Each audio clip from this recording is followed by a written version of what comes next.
Hey everyone, welcome back. तो चलिए start करते हैं अपनी 10 डेज़ की वोकैबुलरी की सीरीज़, जिसमें हम 100 वर्ड्स कवर करेंगे, वो भी उनके सिनोनिम्स और एंटोनिम्स के साथ। So without further delay let's begin.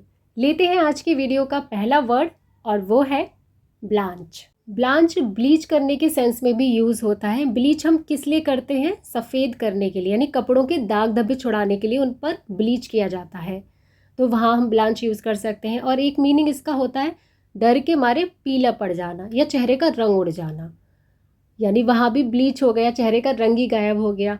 दूसरा मीनिंग है सब्जी को थोड़ा सा उबालना, किसी भी सब्जी को हाफ कुक करना, पूरा कुक नहीं करना, हाफ बॉईल करना, उसे हम ब्लांच कहते हैं। तो इसके सिनोनिम्स हो जाएंगे परबॉयल, पेल, वाइटन। चलिए अब सेंटेंस देखिए। They blanched at the sight of the snake. सांप को देखते ही उनके होश उड़ गए, या उनके चेहरे का रंग उड़ गया, या उनका चेहरा डर के मारे पीला पड़ गया। चलिए नेक्स्ट देखिए। His face blanched as he looked at murderer. जैसे ही उसने हत्यारे को देखा उसका चेहरा पीला पड़ गया या उसके होश उड़ गए। Blanch the spinach for 30 seconds.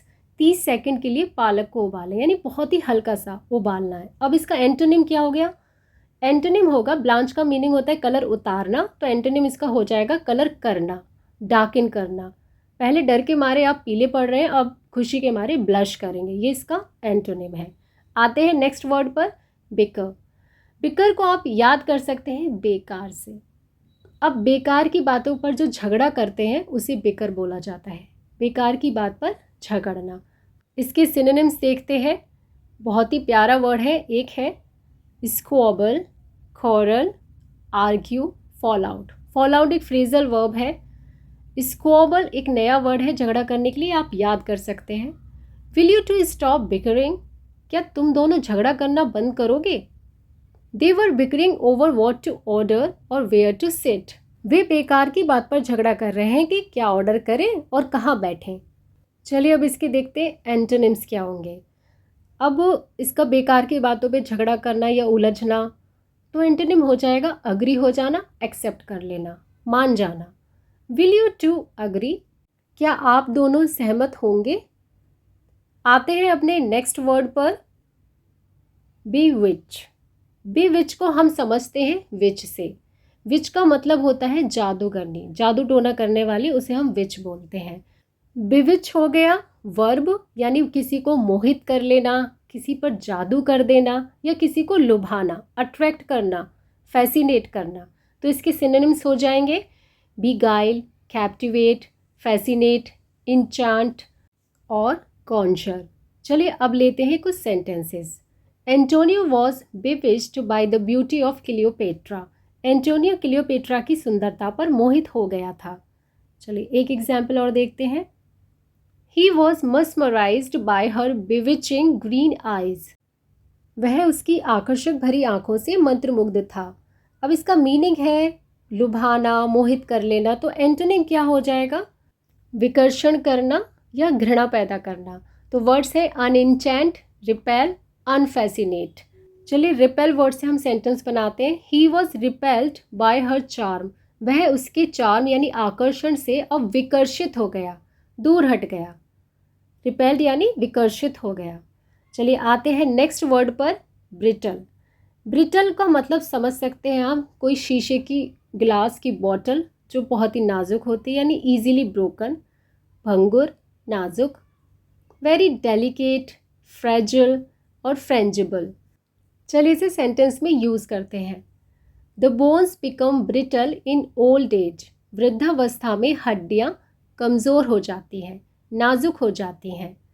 Next example देखिए। Chemically treated hair can become dry and brittle.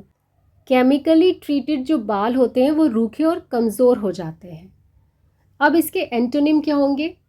जो ब्रिटल, जो एकदम से टूट जाता है, एंटोनिम हो जाएगा जो फ्लेक्सिबल है, डक्टाइल है, रिजेलियंट है। तो यहाँ पर हम डक्टाइल वर्ड को यूज़ करेंगे। The bones are ductile in childhood. बचपन में हड्डियाँ फ्लेक्सिबल होती है, यानी कि लचीली होती है, डक्टाइल होती है। चलिए आते हैं नेक्स्ट वर्ड पर, बिजार। बिजार एक एनिमल होता है, वो बहुत अजीब होता है, तो आप ये वर्ड याद रख सकते हैं, बिजार यानी कि विचित्र, अजीब। सिनोनिम्स हो जाएंगे weird, exotic, unique, very strange. I found the whole situation very bizarre. मुझे सारी स्थिति बहुत ही विचित्र लगी, बिजार लगी, अजीब लगी। नेक्स्ट देखिए, it's a pretty bizarre film. यह तो बहुत ही अजीब फिल्म थी, बहुत स्ट्रेंज थी, बिजार थी। अब इसका एंटोनिम क्या होगा जो स्ट्रेंज ना हो? कॉमन, ऑर्डिनरी और नॉर्मल। ये इसके सिंपल एंटोनिम है, तो इनको हमें सेंटेंस में लेने की कोई ज़रूरत नहीं है, सिंपल से वर्ड है। Now moving to the next word, cavort. Cavort का मीनिंग होता है उछल कूद करना, कूद फांद करना। बहुत ही प्यारा वर्ड है खवॉट, यानी उछल कूद करना, खूब मस्ती करना, कूद कूद कर। तो इसके सिनोनिम्स हो जाएंगे स्किप, फ्रिस्क, रोम्प। चलिए एग्जाम्पल देखिए। The children love to cavort in the park. बच्चों को पार्क में कूद फांद करना अच्छा लगता है। क्या करना अच्छा लगता है? खवॉट करना, कूद फांद करना, उछल कूद करना।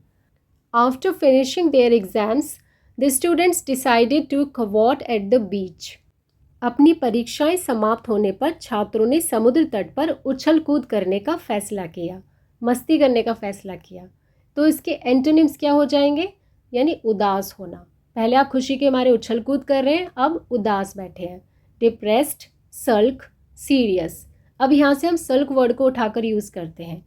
The children don't love to sulk in the park. बच्चों को पार्क में उदास होना बिल्कुल पसंद नहीं है, उन्हें ये बिल्कुल अच्छा नहीं लगता। चलिए अब दूसरा वर्ड देखते हैं जो इससे मिलता जुलता है, तो ध्यान से इन दोनों वर्ड को देखिएगा। ये है कवर्ड, पहले था कवॉट, अब ये है कवर्ड, स्पेलिंग भी अलग है। इसको हम समझ सकते हैं, कोई चीज़ कवर्ड होती है तो वो सीक्रेट होती है, गुप्त, छिपा हुआ, सीक्रेट, हिडन, जिसको हम कवर्ड कर दें, तो वर्ड है कवर्ड।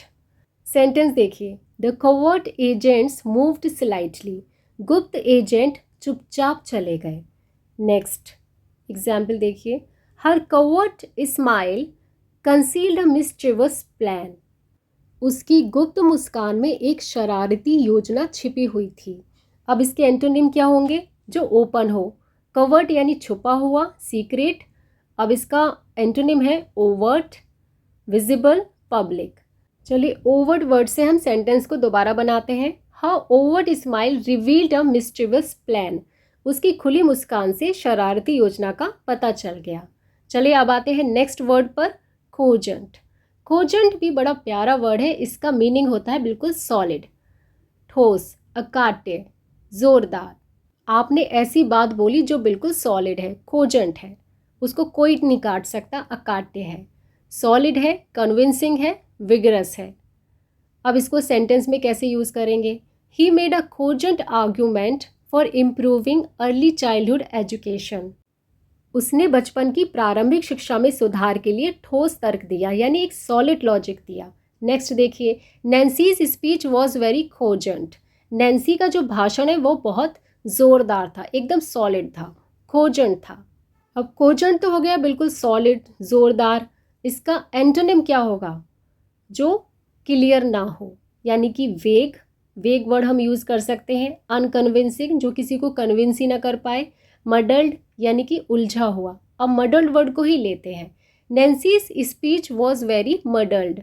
नैन्सी का जो भाषण था वो उलझा हुआ था, यानी अव्यवस्थित था, कुछ समझ ही नहीं आया। चलिए आते हैं नेक्स्ट वर्ड पर, कोपियस।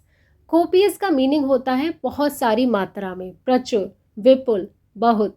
ये इसके शुद्ध हिंदी वर्ड्स हैं। अब सिनोनिम्स देखिए, अबंडेंट, बाउंटीफुल, एम्पल, यानी कि बहुत अधिक मात्रा में, प्रचुर मात्रा में, कोपियस। सेंटेंस देखिए, they drank copious amount of wine.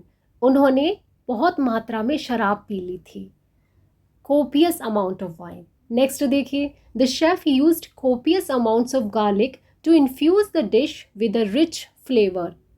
Chef ने डिश को भरपूर स्वाद देने के लिए लहसुन का प्रचुर मात्रा में उपयोग किया। अब ये प्रचुर मात्रा हो गई, तो एंटोनिम इसका क्या होगा? कमी, किसी चीज़ की कमी होना। मीगर, स्पार्स, स्कैंट, जो बहुत ही मुश्किल से मिले। स्पार्स यानी कि विरल, मीगर कमी, स्कैंट कमी। तो यूज़ करते हैं हम यहाँ से मीगर वर्ड को। They drank meagre amount of wine, उन्होंने बहुत कम मात्रा में शराब पी थी। चलिए अब लेते हैं आज की वीडियो का लास्ट वर्ड, कम्बसम। कम्बसम का मीनिंग होता है कोई चीज़ जो बहुत बोझिल हो, दुष्कर हो, भारी हो या मामला बहुत पेचीदा हो। कम्बसम को आप ऐसे समझ सकते हैं कि कम से कम कुछ तो हल्का होता, बहुत भारी है, बहुत बोझिल है। आर्डुअस, डिफ़िकल्ट, इनकन्वीनियंट, बहुत ही पेचीदा, बहुत ही दुष्कर।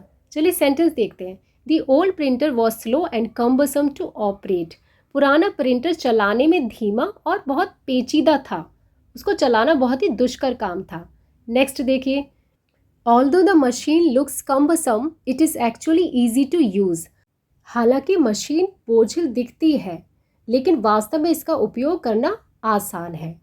तो कम्बसम हो गया बहुत ही कठिन, दुष्कर। तो एंटोनिम इसका क्या होगा? जो काम में लाने में बहुत यूज़फुल हो, मैनेजेबल हो, कन्वीनियंट हो। ये सारे इसके एंटोनिम्स हैं। चलिए यहाँ से कन्वीनियंट वर्ड को यूज़ कर लेते हैं। The old printer was slow but convenient to operate.